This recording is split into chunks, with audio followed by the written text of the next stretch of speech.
Stasi.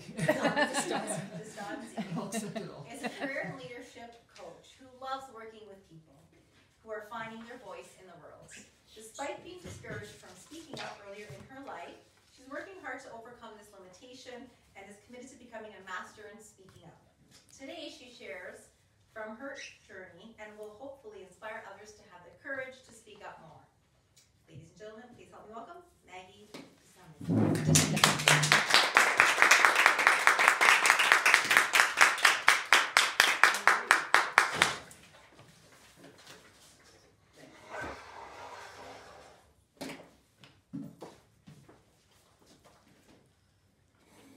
Thank you, Madam Toastmaster.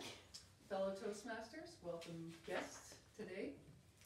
How often have you walked away from a conversation with someone and thought to yourself, why didn't I say this in that moment? Or why didn't I ask that? You're all smiling. Yeah, happens a lot, right? Yeah. Speaking up, knowing what to say, how to say it, and when to say it is an essential skill for work and life. It can make the difference between feeling good and proud about yourself, confident, empowered, and feeling weak, regretful, resentful. Today, I'd like to share with you a bit of my journey of learning how to speak up, and I'm also going to share the 4 drama mindsets, which can get in our way of speaking up effectively. By the end of this presentation, I hope you will have a better understanding of how you can be speaking up more effectively in your own life, and also understand what might be getting in your way. I'd like to start with a little bit of background. I have always had trouble speaking up in my life. That has been a lifelong thing I've been working on. I was the youngest child in what I will politely say was a pretty peculiar family. I could say a lot worse, but we'll leave it at that. And also being female in my family, I was really discouraged from having a voice. And this cost me. This cost me a lot. This cost me self-respect.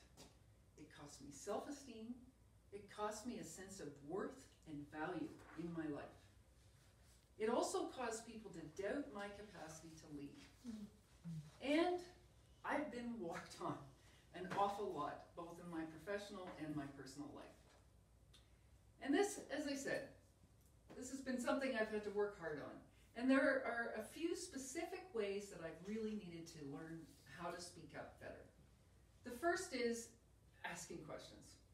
So I'll sit there in a meeting, or someone will give us some instructions, and I won't understand what they've said, or I'll need some more clarity, and I'll just be silent. And I'll walk away and try and guess, and I usually guess wrong. Saying no when someone asks me to do something that feels unmanageable or even stressful. Pushing back when someone blames me or unfairly accuses me of something.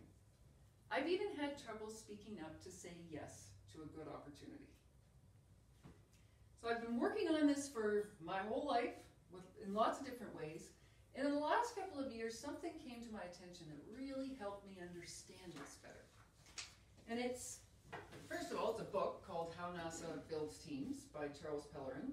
He was a director of NASA, and as most of you know, they look after billion-dollar projects.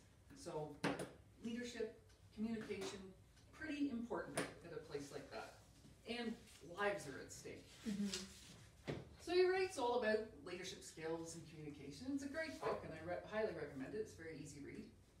And towards the end of the book, he recognizes, though, that it doesn't matter how many leadership skills we develop or how much we know about communicating effectively. When the proverbial crap hits the fan, when the stress goes up and emotions get involved, leadership skills go out the window. All those things we've learned tend to go out the window. And we tend to fall into one of 4 drama mindsets. Either the victim, the blamer, the rescuer, or the rationalizer.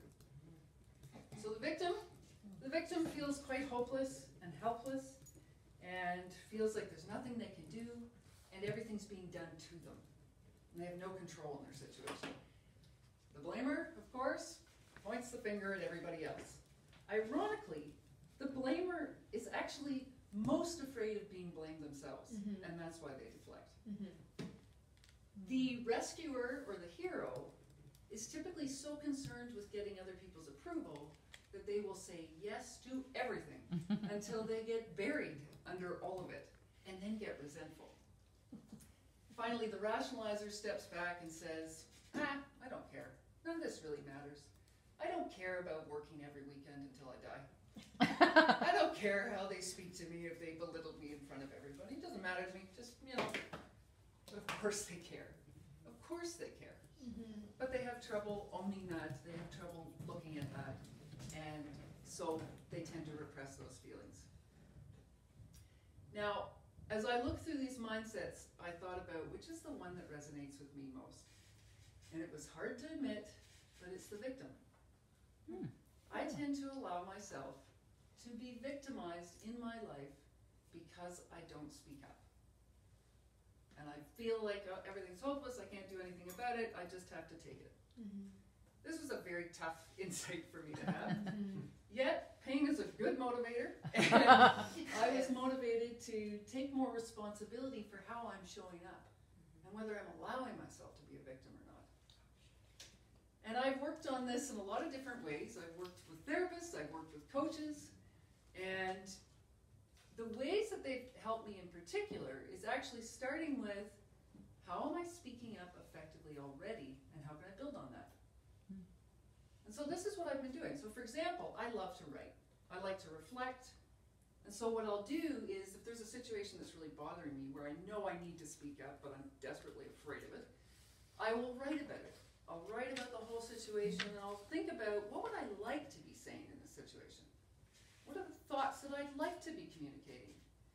And then when the moment arises, and it always arises when something's important to you, then I'm ready. Then I'm ready to speak up. And it's much easier for me because I've got the thoughts on the tip of my tongue. I'm not blathering and trying to figure out, is this really what I want to say? I've already done that legwork. So that really helps. Or I'll even just send an email. It's not the coward's way, it's just a way. And if it's the only way I can do it, then I'm going to do it. So I'll send an email, and here are my clear thoughts, and here's me speaking up. So that's how I've built on that. The third thing that's really been important for me to learn is to celebrate progress. So every time I speak up more effectively in my life, I celebrate. Not with a big party or anything like that, because I want to be doing this every single day. So I celebrate by just going, yeah. That's right. Just, yeah. Nailed it. I want you to all do that with me. Nailed it. Nailed it. Doesn't that feel good? Yes. How would you like to be doing that every single day because you're speaking up for yourself? Yes. Nailed it. Honestly, I can do it over and over again. It feels so good. So learning how to do that has really improved my confidence. I am actually speaking up more in my life than I ever have before. I feel more empowered. I feel more confident. I have a voice, and I am using it in my life, in my marriage, in my family, in my work, in every aspect. And I feel so good about myself as a result of it. So, as you set about working on speaking up more effectively in your life, I want you to think about, what are the ways that you need to speak up most? What are the drama mindsets that you tend to go into? Victim, blamer, rescuer, rationalizer. And finally, how are you speaking up effectively already, and how can you build on that?